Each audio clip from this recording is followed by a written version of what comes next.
हे वर्ष संपलेलं आहे आणि 2026 1 जानेवारी आज नवीन वर्षाला सुरुवात झालेली आहे।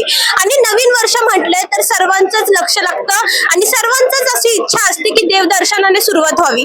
आणि म्हणूनच आपण पाहतोय काल रात्रीपासूनच पुण्यातील श्रीमंत दगडूशेठ गणपती मंदिरात या ठिकाणी भक्तांनी मोठी गर्दी केलेली आपल्याला पाहायला मिळते। खरं तर काल रात्रीपासूनच इथं लाईनीला सुरुवात झालेली आहे आणि जवळजवळ आपण मंदिराच्या जर परिसर पाहिला तर जवळजवळ 1 ते 2 किलोमीटर लांब रांगा आपल्याला पाहायला मिळते। खरं तर नवीन वर्षाची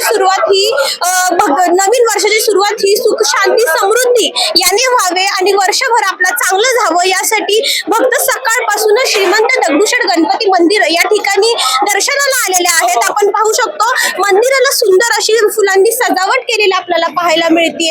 तसेच वर्षाची सुरुवात गणपती बाप्पाच्या दर्शनाने व्हावी यासाठी मोठ्या संख्येने पुण्यासह महाराष्ट्रभरातून जे लोक आहेत ते दर्शनासाठी आलेले आहे। खरं तर श्रीमंत दगडूशेठ गणपती मंदिर या ठिकाणी प्रत्येक सण असू दे किंवा नवीन वर्ष असू दे नेहमीच या ठिकाणी भक्तांच्या रांगा आपल्याला पाहायला मिळत आहे आणि नवीन वर्ष हे चांगलं जावं यामुळे आज पुण्यात श्रीमंत दगडूशेठ गणपती या ठिकाणी मोठ्या संख्येने भक्त आपल्याला पाहायला मिळत आहे। पुण्याहून मी पूजा मालुसरे, न्यूज अनकट।